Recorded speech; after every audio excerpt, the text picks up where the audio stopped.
कहानी उस एक दिन की दहशत की जिसे भुला नहीं पाई हैं वीणा शर्मा जी।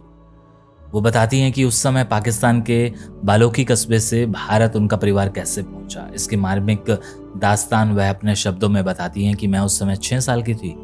मेरे माता पिता, बड़ा भाई और एक छोटी बहन, हम सभी अविभाजित पंजाब के पश्चिमी हिस्से में स्थित बालोकी कस्बे में रहते थे। यहाँ बड़ी दोआब नहर रावी नदी में समा जाती थी। मेरे पिता यहाँ हेड वर्क्स में एग्जीक्यूटिव इंजीनियर थे और यहाँ उनकी नियुक्ति 3 साल पहले ही हुई थी। मेरे माता पिता के अतिरिक्त हमारे घर में काम करने वाले बहुत से लोग परिवार की तरह ही हमारे साथ रहते थे, जैसे चौकीदार, माली, बेलदार, अर्दली इत्यादि। वे सभी दिन रात घर के अंदर बाहर आते जाते रहते थे। बहुत बार इनमें से एक मोतिया और जैस्मिन फूलों की एक छोटी टोकरी लेकर आता था। इन फूलों से मैं हार बनाया करती थी। कभी कभी वे बकरी के दूध में भिगोकर रुई के फाहे हमारी आंखों पर रखे जाते थे, क्योंकि यह माना जाता था कि इससे आंखों की रोशनी बढ़ती है। और इसी तरह कई बार वे गाय के ताज़ा दूध की धारें सीधे हमारे मुंह में डालते थे। मेरी माँ गायों के दूध से दही जमाती थी और दूध से मक्खन भी निकालती थी। इससे बनी लस्सी को काम करने वालों में बांट दिया जाता था। माँ आकर इन लोगों की मदद से गर्मियों में हिबिस्कस के फूलों से शरबत भी बनाती थी। अब ये कौन से फूल है मुझे नहीं पता। इस छोटे कस्बे की छोटी सी जिंदगी और यही दिनचर्या। हमारे घर में काम करने वाले और मैं अक्सर स्थानीय सिंचाई के उद्देश्य से बनी रजवाहे यानी कि छोटी नहर पर सैर करने जाते थे। कई बार किश्ती से भी जाते थे और हम में से कुछ तैराकी भी करते थे। इसके अतिरिक्त पिताजी के पास एक पुरानी कार थी जिसका इस्तेमाल वह अपने दौरों के दौरान करते थे। कभी कभार घूमने फिरने के लिए परिवार के सभी लोग कार में बैठकर लाहौर भी जाया करते थे, जो हमारे कस्बे से 50 किलोमीटर दूर था। हम यहाँ अपने मित्रों और रिश्तेदारों को मिलते, कुछ खरीदारी करते और कभी कभी फिल्म भी देखते। केवल मौज मस्ती ही नहीं, पढ़ना लिखना भी हमने करना पड़ता था। लेकिन विशेष हालात में उधर आसपास कोई ढंग का स्कूल नहीं था, इसलिए एक शिक्षक भाई को घर पे पढ़ाने आता था।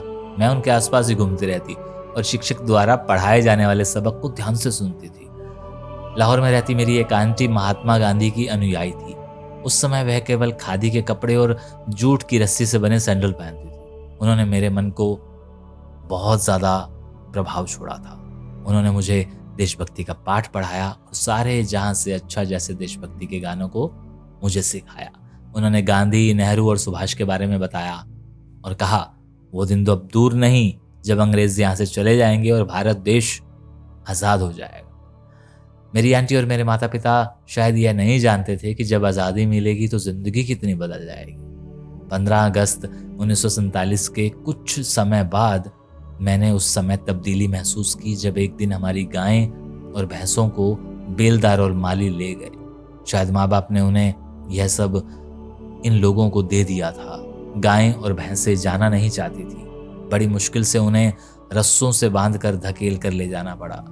मैंने उनकी आंखों में आंसू भी देखे थे। हमारे परिवार में मेरे भाई के लिए घोड़ा भी था, उसे भी किसी को दे दिया गया था। और मेरे लिए यह जानना बहुत मुश्किल था कि यह सब क्या हो रहा है, क्योंकि हमें सब कुछ नहीं बताया जा रहा था। शायद हमें अप्रिय घटनाओं और उसके प्रभाव से बचा कर रखने के लिए। इसके तुरंत बाद एक रेलवे वैगन में घर का सारा सामान रखा गया। मुझे बाद में पता चला कि मेरे पिता के नीचे काम करने वाले कर्मचारी उन्हें बार बार यह जगह छोड़ने को कह रहे थे। उनका कहना था कि अब यहाँ रहना हमारे परिवार के लिए सुरक्षित नहीं है। उनमें से एक कर्मचारी मुसलमान था। उसने पिताजी को वहां से सुरक्षित जगह पहुंचाने की पेशकश भी की थी, लेकिन पिताजी ने एक अनुशासित अधिकारी होने के नाते कहा कि जब तक उन्हें अगली नियुक्ति के सरकारी आदेश नहीं आते वह यहाँ से कभी नहीं जाएंगे। वो आदेश कभी नहीं आया और आखिरकार मेरे पिताजी ने अपने आप ही यह जगह छोड़ने का फैसला कर लिया।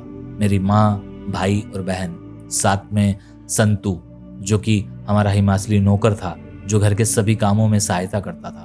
हम सभी कुछ जरूरी सामान के साथ पिताजी की गाड़ी में बैठ गए। सामान में पानी की एक सुराही भी रखी थी। पिताजी आके बैठे थे एक बंदूक लेकर, जबकि संतू के पास कोई बंदूक नहीं थी। उसने पिस्तौल के खाली कब्रों को अखबारों से भरकर अपनी छाती के पास लटका लिया था। बहुत से लोग, जिनमें कई मुसलमान थे और कई गैर मुसलमान, हमें विदा करने आए थे। कई साल एक दूसरे के सुख दुख में शामिल रहे इन लोगों को फिर कभी मिल पाएंगे यह हम जानते ही नहीं थे। हमारी कार जैसे ही आगे बढ़ी तो दो सिख युवक एक जवान लड़की के साथ पास आए और मेरे पिता से उन्हें भी साथ ले जाने का अनुरोध करने लगे। उन्हें डर था कि वे मारे डाले जाएंगे और उनकी बहन का बलात्कार कर लिया जाएगा। इन परिस्थिति में पिताजी ने उन्हें इनकार नहीं किया। हालांकि उन्हें साथ ले जाने से खतरा बढ़ गया था क्योंकि पगड़ी और बढ़ी हुई दाढ़ी से उनकी पहचान आसानी से हो सकती थी। फिर भी उन्हें साथ ले लिया गया।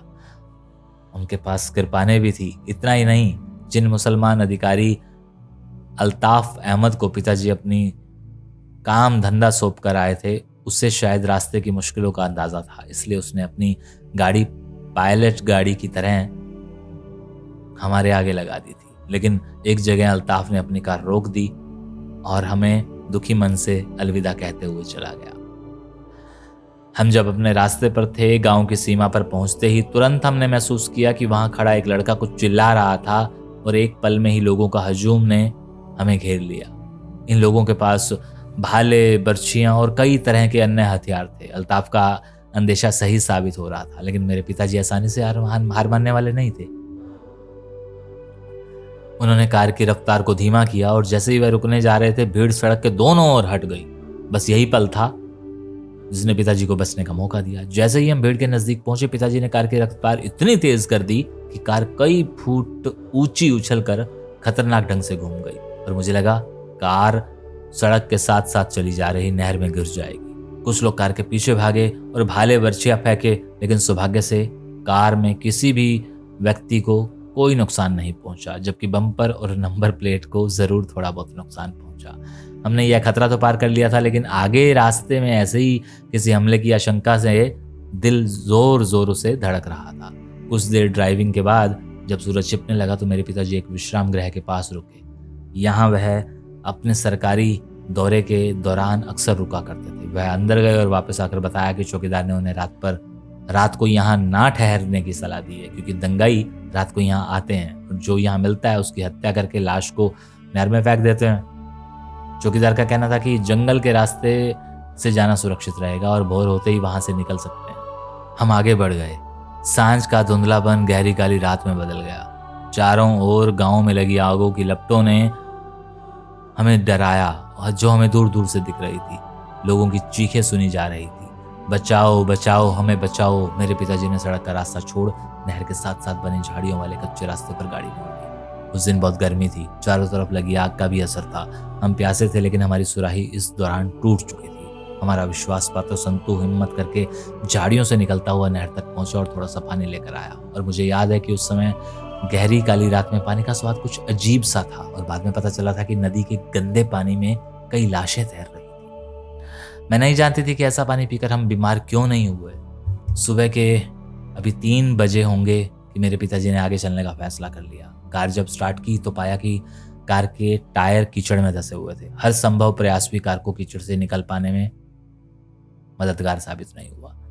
मदद करने के जोश में संतू यह जांच करने के लिए कि रेडिएटर में पर्याप्त पानी है या नहीं, जैसे ही उसने लापरवाही से ढक्कन खोला तो अंदर से निकलता हुआ उबला हुआ पानी उसके हाथों को झुलसा गया।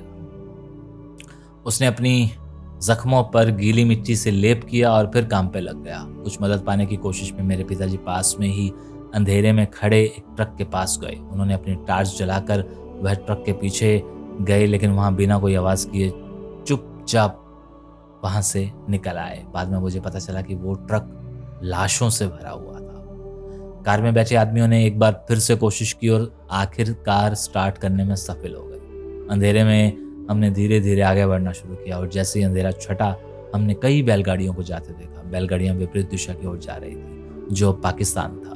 मेरे पिताजी ने धीरे से माँ को कहा कि जरा सी असावधानी दंगा भड़का सकती है। ऐसे में मैंने हथियार नीचे छिपा कर रखे हैं। उन्होंने बड़ी सतर्कता से फिरोजपुर हेडवर्क्स की ओर अपनी कार मोड़ी और हम सुरक्षित पहुंच गए। फिरोजपुर में हम कितने दिन रहे ये मुझे याद। तो ये थी उस एक दिन की दहशत, और ये दहशत थी 1947 की।